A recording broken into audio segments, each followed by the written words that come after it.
no such thing as passive income. There's always some work required. Thankfully, I was so ignorant at the time. I didn't know what the hell was going on with the economy, whatever. So my ignorance sort of saved me there from not taking action. I look back at the times where I was, semi-retired, or I had enough passive income where I wasn't really working, were actually some of the most depressing times of my life. Like, I didn't have anything to do. I really had no business buying real estate in 2009 as a 24-year-old kid. But I got the idea in my head to buy a duplex, and I just couldn't get it out of my head. My wife rejected it. My mom rejected it. Everybody rejected it. Because of course, 2009, everybody who's invested in real estate the last couple of years is a loser and bankrupt and, has made a bad decision. The person who's an entrepreneur kind of needs to be active and always, producing and creating and doing things. So that's sort of like the worst torture you can give an entrepreneur is inactivity. I mean, we all go through our different challenges and our different sufferings that sort of turn us into who we are. But for the most part, I think as you age, you probably grow a little bit more empathetic if you are experiencing life. Just because, every human has their burdens that they carry, and we all affect each other accordingly. 2009 is my first purchase. It's the middle of the Great Recession, so banks weren't lending. The banks couldn't lend, I guess, because they didn't have liquidity. So it's really difficult to get that first deal done. Mental health is an interesting topic because, we tend to talk about it a lot, but there's not really any actionable steps that people give to stay mentally healthy. When I first learned about passive income through real estate, and especially after I bought my first property, I got a taste of, what quote-unquote passive income is. It sort of created this huge need to find more of it. Well, the advice I give myself is buy more real estate earlier. Well, what happens is that when you're an entrepreneur, you're always coming up with stuff to do and new inventions and new businesses. So anybody who had built a business, who had built a life in Cuba, essentially lost everything, or they lost ownership or possession of all their stuff.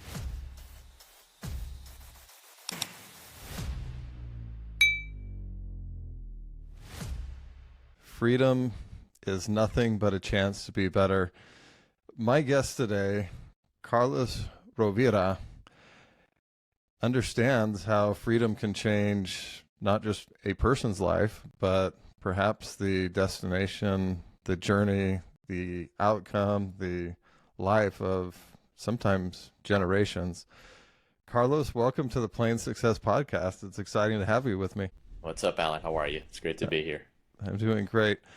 Carlos, I was impressed as I read through your biographical information. It mentioned several times information I could find that your family were Cuban immigrants, but I couldn't find a lot more information about that. Can you tell me about your family's journey to freedom and how that's impacted your life? Yeah, it's pretty interesting. It's funny, I sort of take it for granted because I live in Miami where everybody's Hispanic and everybody has the same exact story, so I don't always realize that it's a very unique situation for many. My parents, both of them were born in Cuba. It's mostly a story of my grandparents because my parents, when they came over, they were only a year old, so they barely remember. But essentially, in Cuba, you had a revolution in 1958 that ended in a communist dictatorship taking over the country and basically expropriating and taking over all private property, businesses, real estate, etc. So anybody who had built a business, who had built a life in Cuba, essentially lost everything, or they lost ownership or possession of all their stuff. So you had a big exodus in the early 1960s where a lot of people moved to Miami, Florida, and that's where my grandparents ended up landing, and my parents grew up as refugees, Cuban refugees in a new country where they didn't speak the language, basically having to rebuild everything.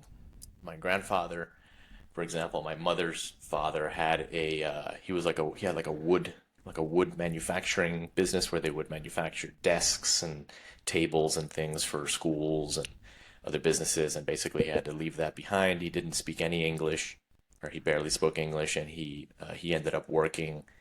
They moved out of Miami up to New Jersey, and he worked at the Waldorf Astoria Hotel, which is a very famous hotel in New York City, as a bellhop. He was the guy that would like take your bags up to your room, and he would push the button of the elevator. He didn't speak any English. He was, basically verbally abused by people who were racist, et cetera, et cetera. He did see a lot of movie stars and famous people that would stay at the hotel, so he had some good stories there. But basically, he goes from being a business owner to being somebody who barely speaks a language and has to just work a low-level job to make ends meet. And eventually, he learns English, and being an entrepreneur, he just can't not have a business. So he, after several years, he was able to launch a sparkling cider business in Miami that did relatively well. And then that's what he did until he passed away. On the other side of the family, my dad's side, my great grandfather was a serial entrepreneur, a Spaniard in northern Spain.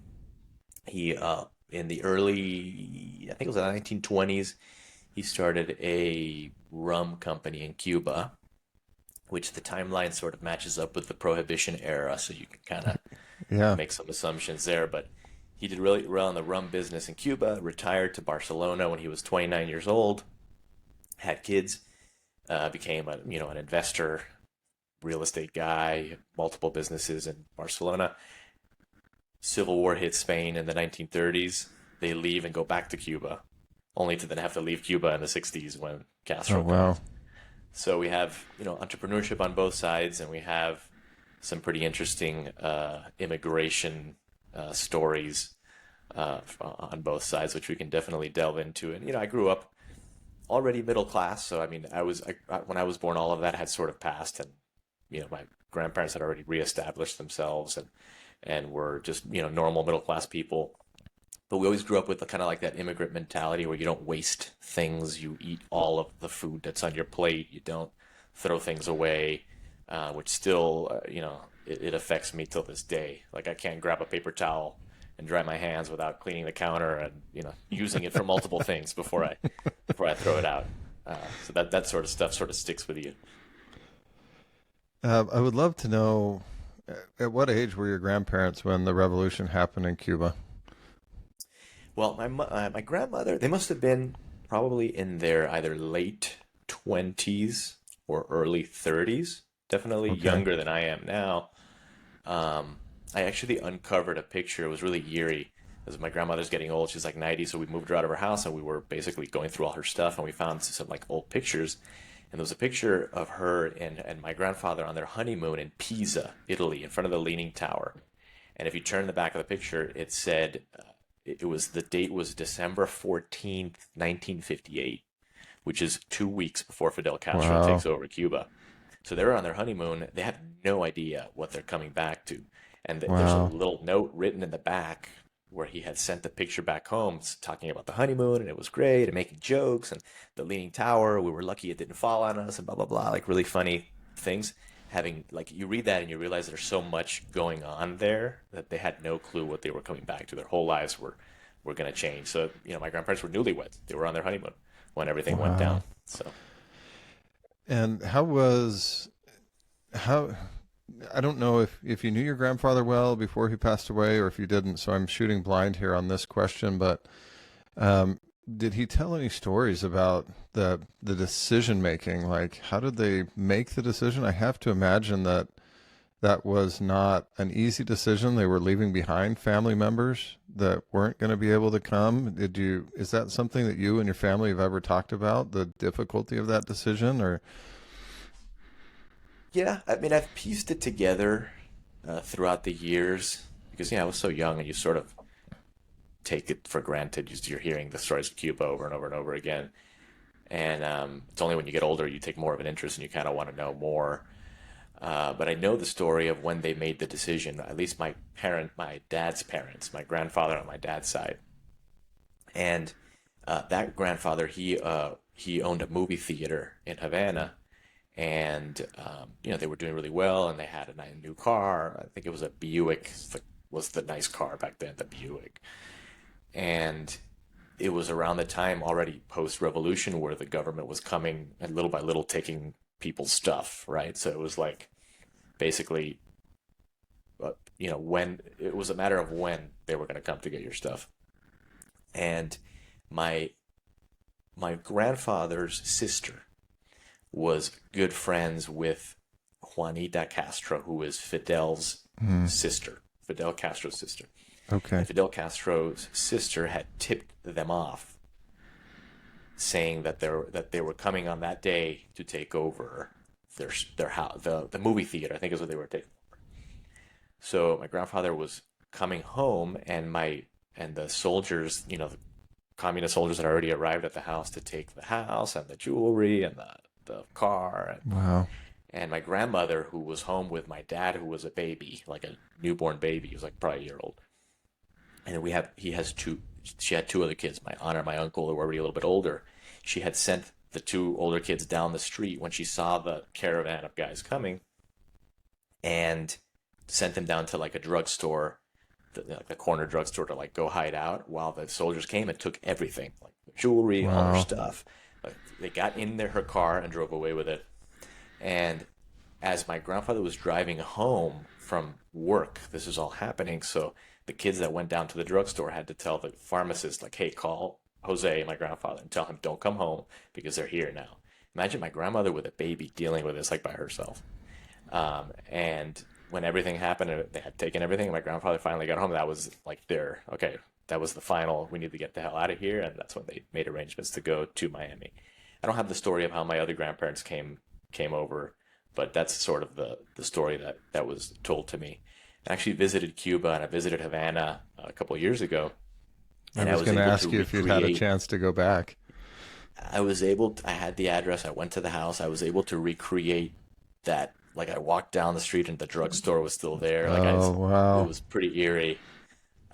So, yeah. What an incredible family history. And I'm trying to put myself in the shoes of your grandfather, having experienced some success. I mean, they were successful enough. They traveled to Europe for their honeymoon, come back, they have this experience, and then they come here, or they come to Miami, and you're no longer at the middle class or at the, upper class. I don't know where they would have fit in at that time in Cuba. And now figuring out life all over again. And then, as you shared, ending up, being a bellhop in a hotel, trying to struggle to learn the language and eke out a living. So, and I don't know how much you know about this decision either, but what led him from that situation then to starting, you said it was a sparkling cider company or something? Yeah. It seems a long way from woodworking and bellhop, and now we're in sparkling cider. So do you know anything about that? Well, it's what happens is that when you're an entrepreneur, you're always coming up with stuff to do and new inventions and new businesses. So let's distinguish, just for the record, that way, because I'll never forgive myself. That grandfather that started the cider company was a different grandfather from the story I just told with the Buick. And the Buick was my paternal grandfather, and then the cider is my maternal. So yeah, he was a Spaniard. He grew up. He was born in Cuba. I'm fuzzy on the details, but then he spent some time in Spain during the Depression era, because his parents were struggling in Cuba and sent him back in Spain. So he grew up with an aunt in Spain that was very wealthy. So he had ties to Spain. And then years later, once they were out of Cuba in Miami, relatively well established, he already had the job as a bellhop. They used to travel back to Spain like for the summers, and they'd spend weeks, months, whatever in Spain. My mother always tells stories of all the summers she spent in Spain. And they were sitting one day, and in northern Spain, in Asturias, which is the province that he was from, it's where the Spanish cider comes from. And you see those pictures of the guy like pouring overhead. Yeah. So he was sitting there and he was drinking cider, and at this little cafe in this little town, and basically the idea came to him. He goes, somebody should bottle this like in small bottles and sell it. And so he went to like 4 or 5 different factories. Like, the idea gets in his head and he just he can't let it go, right? So then on that same trip, he ends up going to like 4 or 5 different factories in this province where they make the cider to pitch the idea. And one of the 3 or 4 of them told him, "Yeah, get the hell out of here." And then there was the one that, sort of gave him a shot, and they tested different formulas because there was some complication with the alcohol, because cider is an alcoholic beverage, where I don't know why he couldn't do it, but they had to get the alcohol content down to a certain level to make it for him to be allowed to sell it. I forget what the details were. So they kind of tested a bunch of different formulas, and they, tried they tried like a trial run of it. And I've been told stories of my grandfather, like, taking the crates of cider to all the little stores in Miami and selling them the crates and stuff. And he knew every owner, every store owner in Miami, and he would sell them the cider. And just kind of grew from there. But yeah, it's an interesting entrepreneurial story there. Yeah, so there's a couple of ideas there that pique my interest that I want to ask you about. One is the idea of an entrepreneur seeing something and then having this idea stick in their head and just going wild with it. When has that happened to you, and what has that led to? Well, when I first learned about passive income through real estate, and especially after I bought my first property, I got a taste of, what quote unquote passive income is. It sort of created this huge need to find more of it. So I could definitely relate to the cider story on that front. And that's my business is real estate. So that's everything I've done since then has been real estate related. And it sounds like your grandfather was really bootstrapping it, taking cases of cider to different stores and selling. Are there parallels there with your real estate journey, and that that you had to put in a lot of effort in the beginning, and has that changed moving forward? Or walk me through, because there's a lot of people right now. I have kids that are now young adults that see what I'm doing with real estate, and they're interested in getting started. And also at the same time, a little bit worried about how to be able to do it, and can we afford to do it, and when should we start, and what do we need to know, and all of those questions that hit you. So I would love to know, maybe at the beginning, the first decision, what were some of the obstacles that you faced, and how did you overcome whatever challenges or fears that you had? And then moving forward, I'd love to get a snapshot of where you are now in that real estate adventure, how many years that took, and if you could go back and give advice to yourself when you were just starting out, what would that be? I know that was a lot in one question, but if you can unpack that, that would be marvelous. Yeah. Well, the advice I give myself is buy more real estate earlier. But yeah, 2009 is my first purchase. It was the middle of the Great Recession, so banks weren't lending. The banks couldn't lend, I guess, because it didn't have liquidity. So it was really difficult to get that first deal done. I really had no business buying real estate in 2009 as a 24-year-old kid. But I got the idea in my head to buy a duplex, and I just couldn't get it out of my head. My wife rejected it. My mom rejected it. Everybody rejected it. Because of course, 2009, everybody who's invested in real estate the last couple of years is a loser and bankrupt and, has made a bad decision, right? That's just who you want to be. Thankfully I was so ignorant at the time. I didn't know what the hell was going on with the economy, whatever. So my ignorance sort of saved me there from not taking action. But I was getting married. My wife and I were engaged, so you had to buy a house, right? That's what you do as a married couple. You buy a house, your dream home.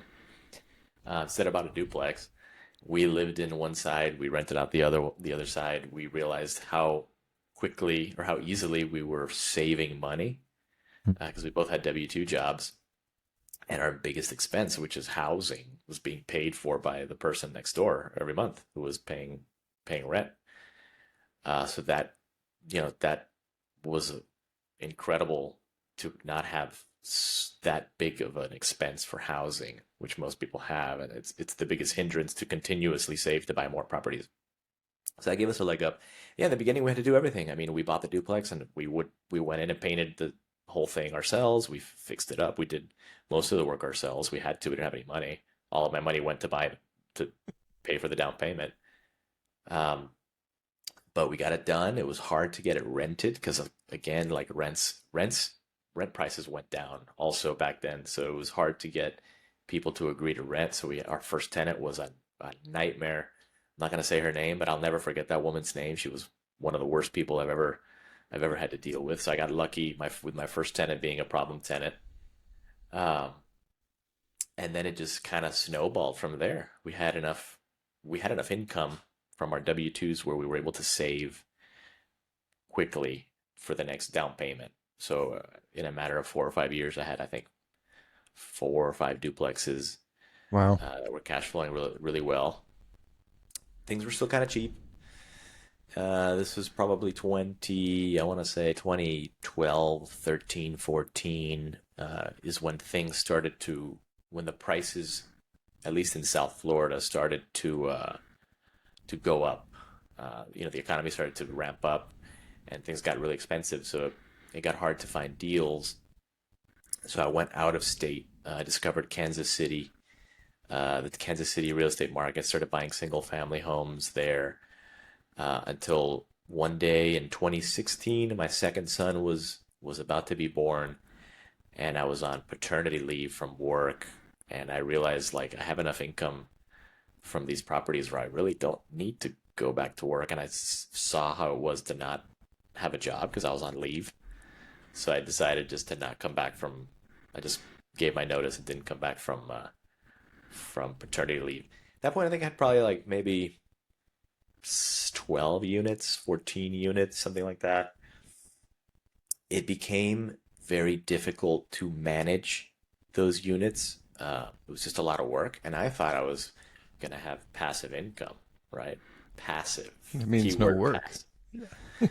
Exactly. There's no such thing as passive income. There's always some work required. So tried to hire property managers to manage my stuff. I went through like 2 or 3 different property managers. They were just terrible. Um, Till I realized the only way I was going to cash flow was if I managed my own stuff, put my own systems in place. I'm an engineer. I was a software engineer as my W-2 job, so I'm very systems, very data driven type guy. So it's very easy to put together the property management software and all the processes and stuff to make the thing run efficiently. Before I knew it, I had people asking me to manage their stuff. So I started managing their stuff. It was good money. I would charge them a monthly fee, and that's where my property management business was born from. It was basically born out of survival, the need to survive, and then it thrived after that. Once I realized I was actually pretty good at it. So you left the job and then created yourself a new one. Pretty much, yeah. I look back on the times where I was, semi-retired, where I had enough passive income where I wasn't really working, were actually some of the most depressing times of my life. Like I didn't have anything to do.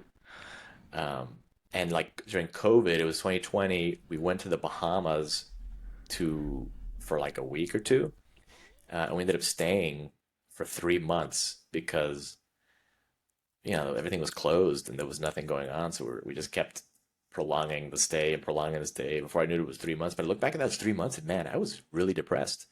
Going to the beach every day and doing nothing after like 3 weeks, the fourth week, the fifth week, the sixth, the seventh, the eighth, the ninth, the 10th, it gets really boring. Like a person who's an entrepreneur kind of needs to be active and always, producing and creating and doing things. So that's sort of like the worst torture you can give an entrepreneur is inactivity. So at the risk of taking some flack from people on the retirement side, I don't think I'm ever going to retire. Like I'll work until I'm dead. So You have to have something to keep your mind active. yeah, You mentioned how your first tenant was such a terrible experience.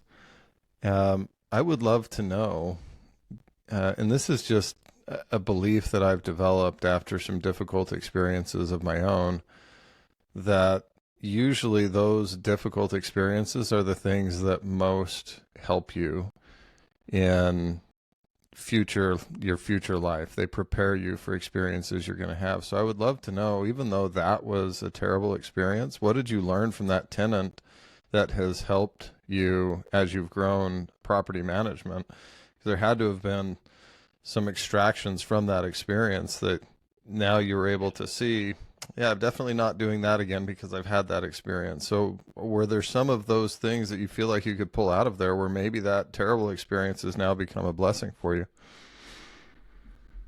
Yeah, it's a great question. I mean, if I look back at her, this was 2009. She's a single mother with a small child during a recession. So who knows what her mindset was back then? She must have been going through a lot of crap. I was 24 years old, so she probably saw this 24-year-old kid who's her landlord. Uh, or when she's, I don't know how old she was, right? She probably sort of, there was some resentment and some jealousy there mixed with whatever suffering she was going through at the time, which probably was what made her difficult. And then I was also very inexperienced. So I don't even remember how I would talk to her, how I would deal with her or whatever. I just remember the relationship not being very healthy. It probably jaded me a little bit. Because that's my first tenant. Like if I had had two, three, four tenants that were awesome, and then I got the problem one as the fourth one, I probably wouldn't have developed as many stereotypes as I did in the beginning towards people who rent. And now that I'm older, I can sort of sympathize with her and other people because everyone goes through stuff, and you never know what somebody's going through or why it is that they're acting a certain way. But it definitely hardened me and made me a little bit more resilient, I would say, towards dealing with future problems. So it sounds like from that experience until now, you've developed some empathy for people that struggle. Was there a time of struggle in your life that helped to develop that empathy, that gave you the ability or the capacity to see from a different point of view, or is that just a matter of time and age and growing, or was there something like that period of depression for you that helped to provide some compassion? I think it just comes with age, and now I have kids, and I've just been through more stuff, so I can sort of relate to people better. I mean, we all go through our different challenges and our different sufferings that sort of turn us into who we are. But for the most part, I think as you age, you probably grow a little bit more empathetic if you are experiencing life, just because, every human has their burdens that they carry, and we all affect each other accordingly. So I don't know that there was any one experience that sort of created that empathy. I think it's just been sort of like an evolution over the years that has turned me into who I am today. What did you learn from that period of depression? And are there, other than work, are there other habits, systems, practices that you've put into place to help you not return to that state? I assume that going to the beach in the Bahamas wasn't the cause of the depression, and obviously also wasn't the solution. And so, I would love to know what that looks like for you, because for me, there are very specific things that I've had to develop to protect my mind and my emotions from falling into a depressed state. So I'd love to know what that looked like for you and what you learned from that period of your life.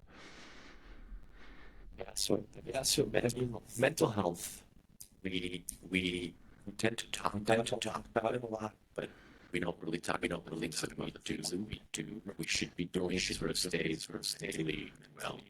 Mental health is an interesting topic because we tend to talk about it a lot, but there's not really any actionable steps that people give to stay mentally healthy. Mm.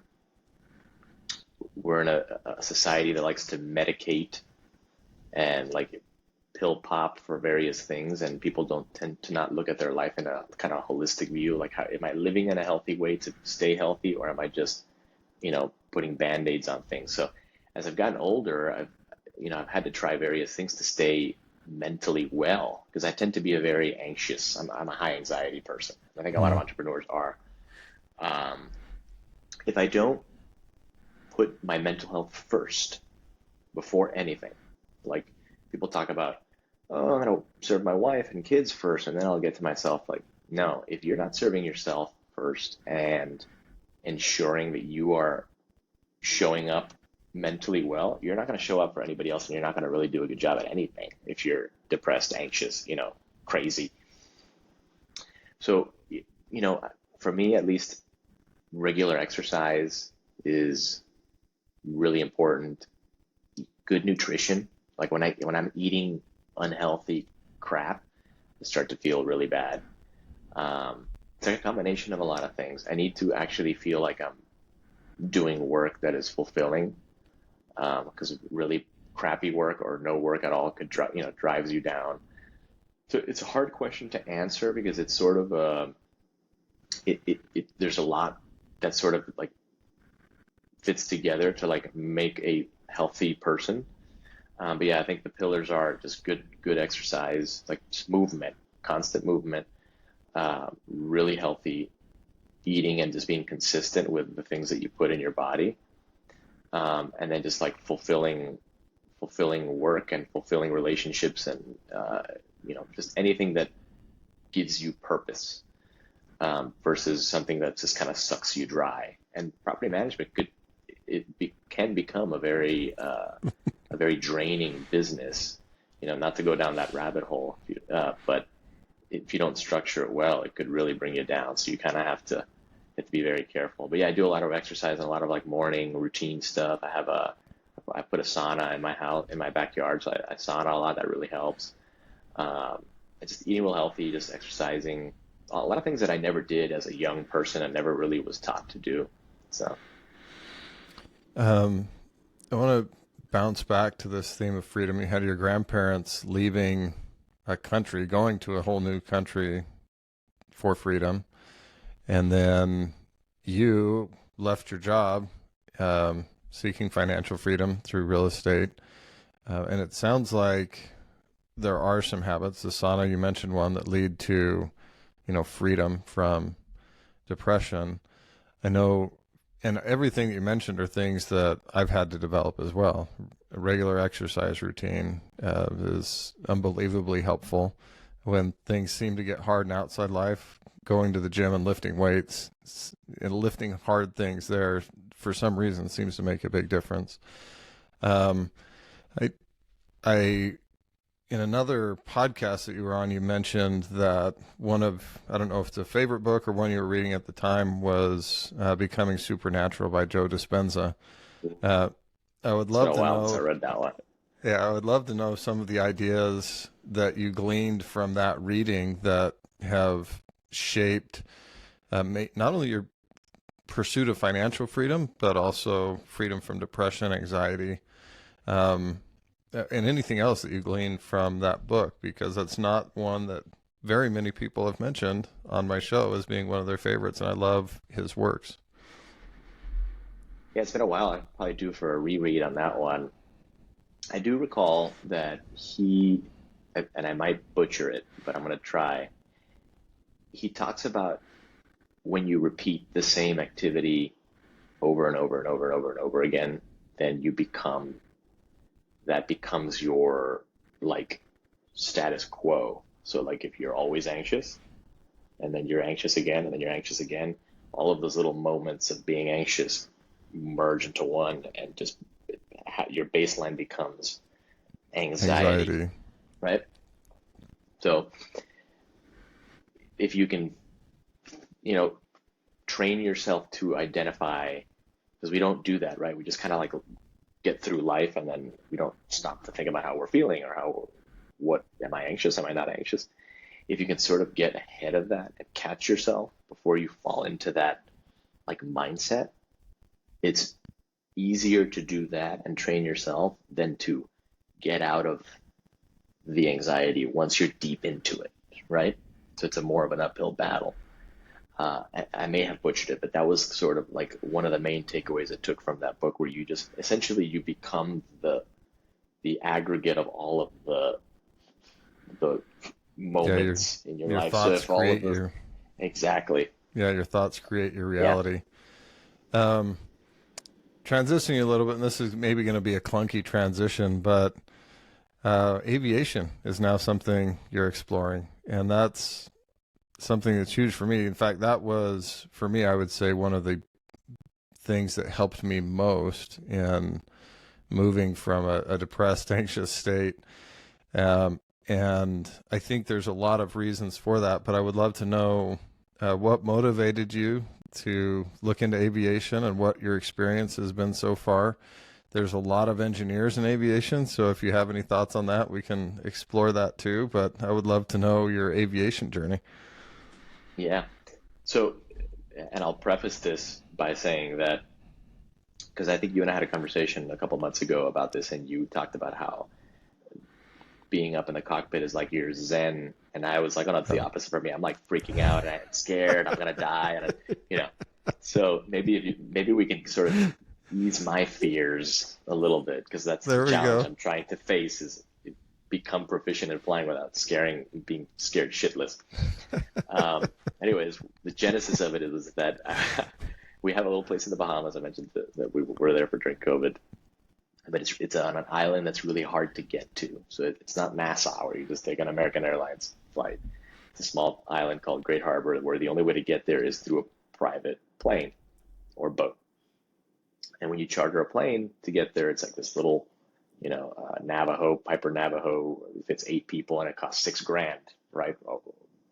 Yeah. Round trip. So I find myself, trying to get people to split it with me and whatever. So it's like super expensive. And then my aunt and uncle they own on the same island. So they bought into this partnership with these people that owned a Piper Seneca 3. It's a little 5-seater. And I flew to the island on the plane once. They allowed me to fly, and I paid their cost, which was like $600 or something, including next the pilot. To nothing comparatively. Yeah, for my entire family to go to the Bahamas, and we pulled up to the airport and to their private hangar, and the pilot's just there. And I go in with I'm going through TSA mindset. I'm going to get put through a metal detector and having the stress of flying commercial, right? I showed up with that anxiety, and the pilot's just there. He's like, "Oh, you ready to go? All right, let's go." He threw my bags in the back, and we took off and left. We were there in 45 minutes. And I'm sitting there in the front because I sat in the cockpit with him. I'm seeing him fly, and I'm like, wow, this seems too easy. Like the ownership, not the flying, not the actual flying, but the ownership of the plane. Like, they bought into this partnership. They ran through the numbers with me, and it was like, okay, this is actually something that's not totally out of reach. Because you think about plane ownership, and you think of the jet that's going to cost you millions of dollars, but you don't think about general aviation, where you can buy a small plane that'll get you to places that are relatively close for relatively cheap. So that was my first taste. And then I flew a couple more times on their plane, and I realized, man, this is like, I love travel and I love traveling to places, but the getting there there's so much of a hurdle nowadays to get from point A to point B. You have to book a flight, and you're mistreated from the second you get to the airport to the second you arrive at your place by every single stewardess and TSA person, and everybody's angry. And it's just, travel has become like this very negative experience throughout the years. It doesn't have to be that way. And it isn't if you own a small plane and it's not that expensive. So that sort of, tickled my fancy. So I looked into it, and I decided, you know what, I'm going to just try to learn how to fly. So I just enrolled into a flight school near my house, and here we are. I'm like 50 hours in, and I don't think I'm anywhere near finishing the private pilot. What is it that scares you about flying? That you could die at any minute if you make one mistake.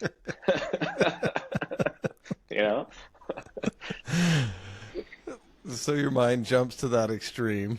Okay. Yeah, I can appreciate that. I don't know how you've navigated buying several hundred doors of property because I think there's probably people that would equate those fears. Like, if this goes wrong, I'm going to go bankrupt.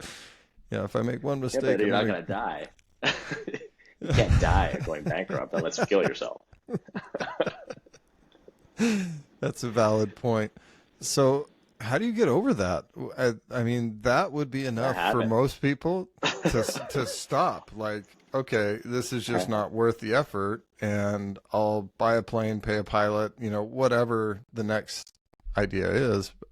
So how do you force yourself to get in the cockpit? And do you think that will get better with familiarity, or you just think, you know, maybe you just got to get to that next level of wealth where you can own the plane and have someone else fly you and enjoy that freedom? Yeah. I don't know. To be honest with you, it's probably one of those things where it's like, oh, I started it, so I need to finish it, even if I finish it and I Mm, never fly again. Um, I guess the fear isn't great enough for me to quit. There's still that like, desire to win and do it. And then just the feeling of just the potential freedom where I can just go anywhere at any time. I have a plane. I don't even yeah. need to have a pilot who's available. I could just go. Um, that I guess the fear isn't great enough to deter me from achieving that feeling. Also, Yeah. I started thinking back about how like when I started to learn how to drive a car, which is obviously a lot easier than flying a plane, but I had the same fears. I almost crashed, and I had to need the It's also a lot training more the guy with dangerous it. for the record. Driving a car is a lot more dangerous. Okay, but you can just go like this and pull over if something goes wrong. Whereas you lose the engine, you know, up there, it's a lot that can kill you. The stakes are higher in an airplane than they are in the car, in my opinion. But I, Sure. don't, I guess we could argue that. I look back at when I learned how to drive a car, and I got over it. I'm a really good driver now, so I'm to So assume I can get to the same level of proficiency with an airplane if I do enough of it, right? is any of it ever fun? Or is it just all scary still? It's one of those things where like I get scared before, and then after I finish, I'm like, oh, I'm glad I did it, right? Okay. Like I was cool. Oh, I landed pretty well those last five touch and goes I did. Like, so you look back and I'm like, okay, this is pretty cool, and it's cool to know how to fly. So like I guess I'm not scared enough where I'm deterred from it. It's just getting over that initial Sure. fear when there's a bump, and I'm like, oh, you know, it's a lot of fear of the unknown too. Like you even said it, it's more dangerous to drive a car than a plane. Maybe I just that hasn't clicked yet in me, Hmm. where I'm confident enough in it that it's not scaring me. Well, I think, But and I don't want to discount the fear because I think that to be a good pilot, you have to recognize the potential for danger. And that, I mean, that's something that's always with me. That's why there's a very detailed checklist that you go through before you take off. And even then, every time I roll out on the runway and I push the throttle forward, you know, there is that realization that I am just a few seconds away from either having the greatest time of my life or maybe the last time of my life. It's that razor's edge, and maybe for me, that's that adrenaline and excitement that continue to fuel the joy that it brings. There's a dopamine release or something that comes from that, and I love every minute of being in the air.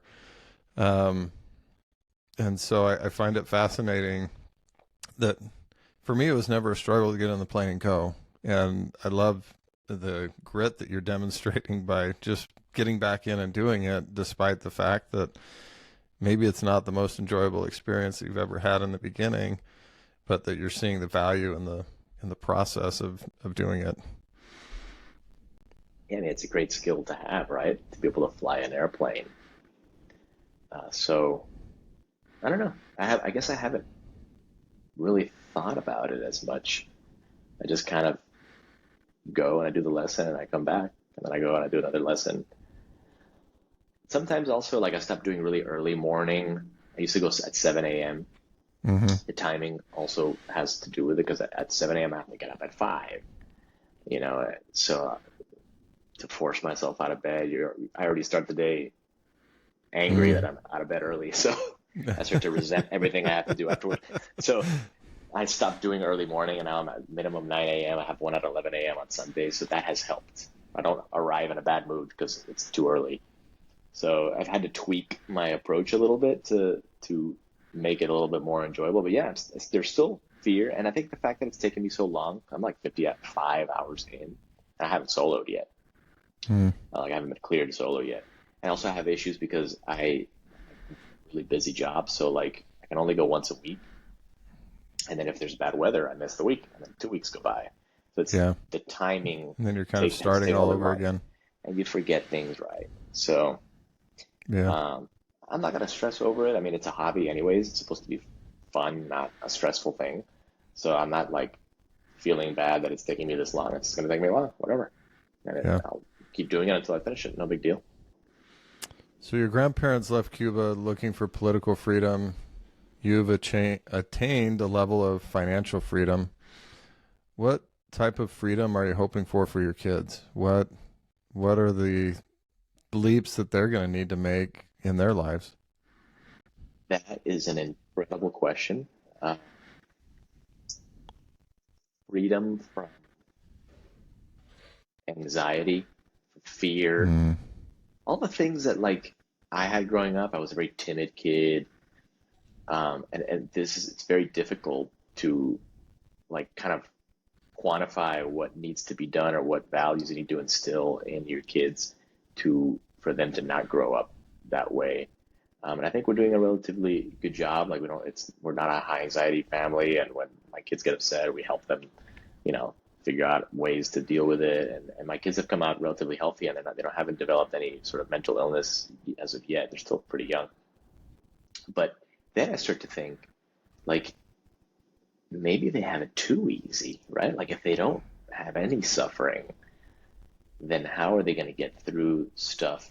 My mind goes to crazy places. Sure. Yeah. Like, maybe we're sheltering them too much. Maybe I should expose them to more suffering. And, like, that goes back to the engineer in me. Like, I'm trying to find the perfect balance between having a good life and having challenges, right? Like we flew the other day went to Italy, and we flew business class because I wanted to fly business class, but then they fly business class and they don't know what it's like to sit in economy on an overnight for 12 flight. hours. But I grew up always flying economy, so like I appreciate the business class and what I have to do to afford to pay it. But they just have it since they're just always going to have it, right? So it's, what is the right amount of like, hey, you need to work for your stuff, and what is the right amount of comfort to give them so that they grow up healthy people, not in scarcity mindset and scared all the time.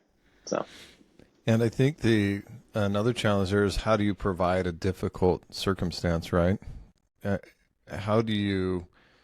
What do you do? Like in an intentional way, right? Exactly. Yeah, how do you make that happen? I mean, that's something that, when I was 16 years old, I left my house in the summer and went and worked on a cotton farm, out chopping weeds and hoeing rows of cotton.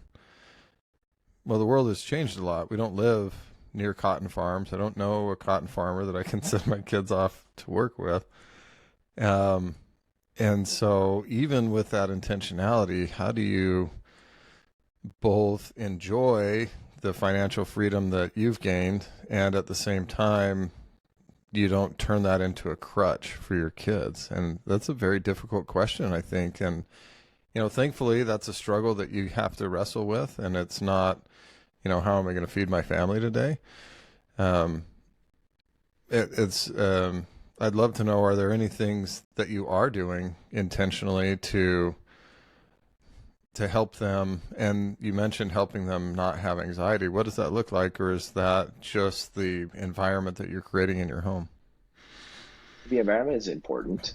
They need to know that they're in a safe place and that nothing bad is going to happen to them. I think we've done a good job of creating that. For my older son, my kids, I have two boys, they're 10 years old and 7. 7-year-old's still a little young for like adult stuff, but my 10-year-old, I've started to bring him to the office, and I'm paying him. So I pay him $12 an hour minimum. I think that's minimum wage, and he's like thrilled. So I'm going to start teaching him more adult, like how to work, right? How to be in an office stuff.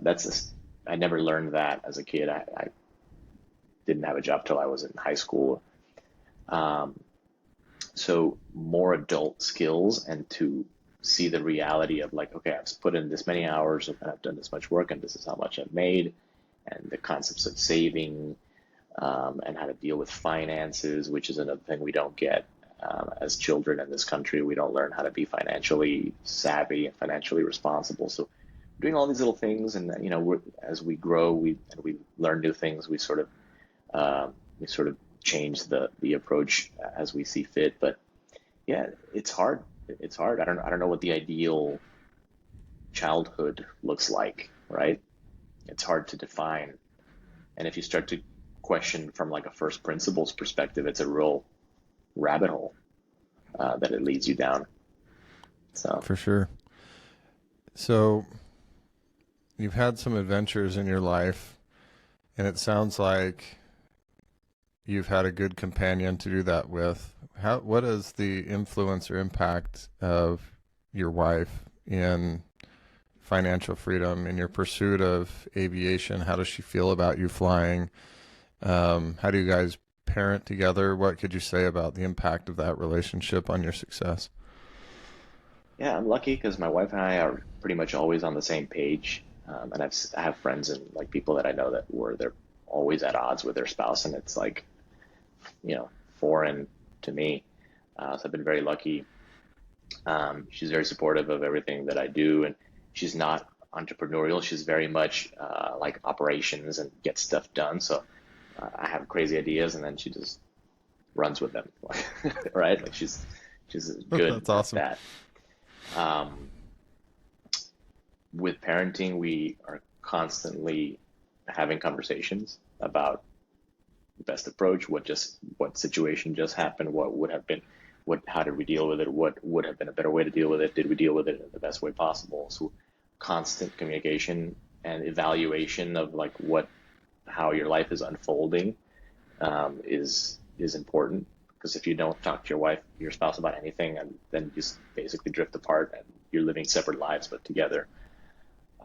So I've been real lucky where she and I are always on the same page, and pretty much always approaching problems together, not separated. So We have just a minute or two, and so I want to kind of wrap things up. My dad, for as long as I could remember, would always say, Alan, remember the little things.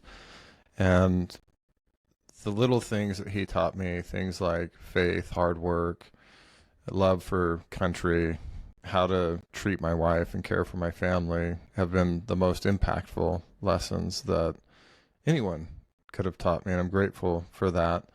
What are some of the little things that you hope to teach your kids so that they can enjoy the kind of freedom from anxiety, financial freedom, political freedom, the things that we've talked about today? What are those little things that you'd like to leave them with? wow, that's a deep question. Damn you, Alan. Life is like a puzzle, right? There's a solution, and it's right in front of you. There's no need to suffer it, right? It's if you approach life from a place of, confidence and just calm, then any problem has a solution and can be solved. And whatever you're going through will pass. So I don't know how that ties back into your little things question. I think I may have gone on a tangent, but from a not living in anxiety perspective, it's just life is just one problem after another, and it's how you approach the solution to the problem mentally and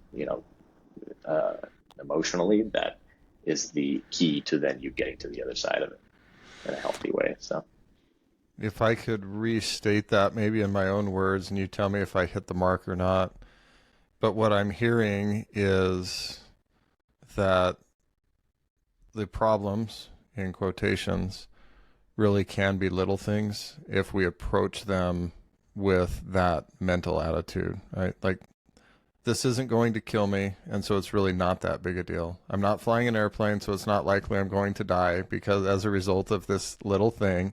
I was waiting for you to tie it back to the flying. Damn it. But yeah, you got it. I'm with you there. I appreciate it. So if we handle big problems as if they are little things, we Uh, can enjoy mental freedom, freedom from anxiety, depression, challenges. Carlos, this has been a ton of fun. Thank you for sharing a part of your day with me. I feel grateful because I've had a chance to get to know you better. I've known you for a couple of years now, and um, I've learned more in this last hour than I had in that period, which is bad on me. But I'm grateful for you. If somebody has a property to manage or wants to get in touch with you, they have questions about property management, is there somewhere that we could direct them so that they could connect with you? yeah, just shoot me an email, carlos@rovirapm.com. The spam is on its way, Carlos. So, Do it. yeah. Bring it on. Carlos, thanks again. It's been awesome to have you on the Plain Success podcast. Awesome. Thanks, Alan. Have a great one.